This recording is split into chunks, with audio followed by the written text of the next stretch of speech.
মৰমৰ ছাত্ৰ-ছাত্ৰী, আমি ৰবিনসন ক্ৰুচোৰ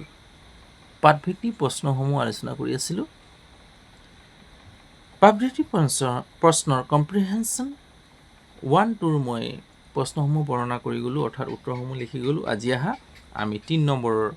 প্ৰশ্নৰ উত্তৰটো কৰোঁ। Write whether the following statements are true or false. Write লিখা whether or হল হয় নতুবা হল নতুবা বুজায় whether or নতুবা শুদ্ধ নতুবা অশুদ্ধ লিখা the following statements তলৰ উক্তিসমূহ the following মানে তলৰ statements মানে উক্তিসমূহ are হয় নতুবা true false whether or কি বুজায় হয় true নহয় false লিখা শুদ্ধ নতুবা অশুদ্ধ লিখা এটা চোৱা ৰবিনসন ক্ৰুচো did not love to travel on the sea ৰবিনসন ক্ৰুচোৱে did not love ভাল নাপাইছিল to travel কৰিবলৈ অৰ্থাৎ ভ্ৰমণ কৰিবলৈ on the sea সাগৰত ভ্ৰমণ কৰিবলৈ ৰবিনসন ক্ৰুচোৱে ভাল নাপাইছিল ইয়াতে ভাল পাইছিল এটা চোৱা ৰবিনসন love to travel on the sea ৰবিনসন ভাল পাইছিল গতিকে এইটো অশুদ্ধ হ'ব হয় নহয় নাপাইছিল কৈছে এইটো কি লিখিম এন্সটো কি লিখিম 3 এন্সটো কি হ'ব false ক্যাপিটাল লিখিবা দেই FALSE false প্ৰথমটো কি হ'ব false হ'ব false অশুদ্ধ হল দ্বিতীয়টো চাওঁ দ্বিতীয়টো কি কৈছে বি নম্বৰটো ৰবিনসন ক্ৰুচো was the only survivor ৰবিনসন ক্ৰুচো একমাত্ৰ জীয়াই থাকিছিল অৰ্থাৎ তিষ্টি আছিল সাৰ্ভাইভ কৰি আছিল এটোটো শুদ্ধ ইয়াতে আছে হয় নহয় যেতিয়া উৰি গৈছিলে চা কোট আছে চাওচোন এটো চোৱা ৰবিনসন was the only survivor বাসি থকা ব্যক্তি মাত্ৰ ৰবিনসনে আছিল সাৰ্ভাইভ মানে জীয়াই আছিল অৰ্থাৎ সাৰ্ভাইভ কৰি আছিল জীৱন্ত অৱস্থাত আছিল এটো কি হ'ব ট্ৰু হ'ব হনে ট্ৰু লিখিম হয় কি নহয় ট্ৰু বি নম্বৰটো কি হ'ব এন্সটো কি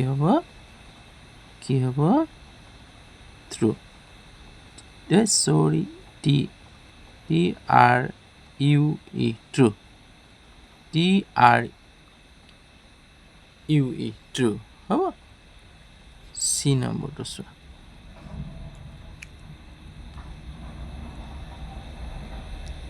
ৰবিনসন tamed horse ৰবিনসনে পালন কৰিছিল হয় না ঘোঁৰা চাও এতিয়া লিখা আছিলে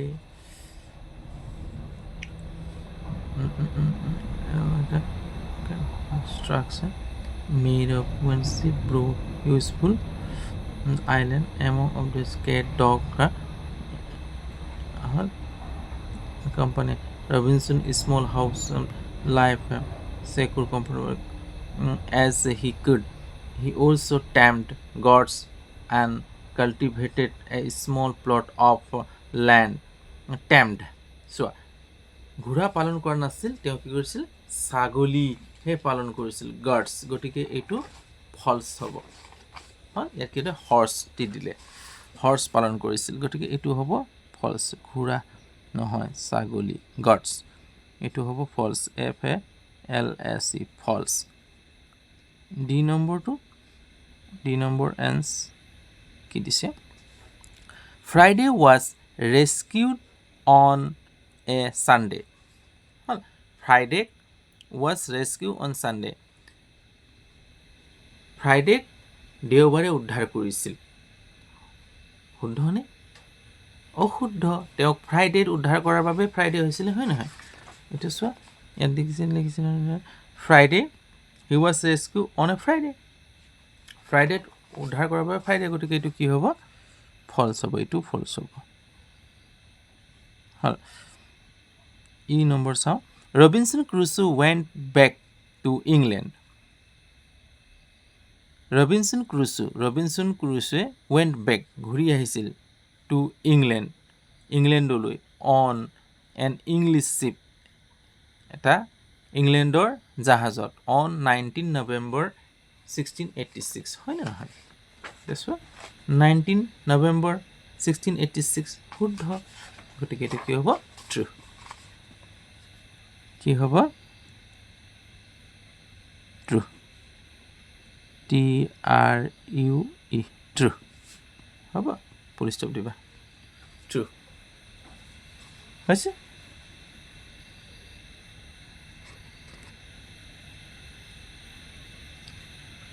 হ'ব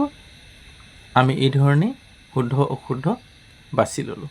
আজিলৈ হ'ব যদি চেনেলটো এতিয়ালৈকে চাই আছা তেনেহ'লে চেনেলটো ছাবস্ক্ৰাইব কৰি ল'বা আৰু বেল আইকনটো টিপি দিবা যাতে সময়মতে মোৰ ভিডিঅ'সমূহ পাই থাকা আজিলৈ হ'ব তোমালোকৰ লাইক শ্বেয়াৰ আৰু কমেণ্টৰ আশা ৰাখি ভিডিঅ'টো ইয়াতে সামৰিছোঁ বাই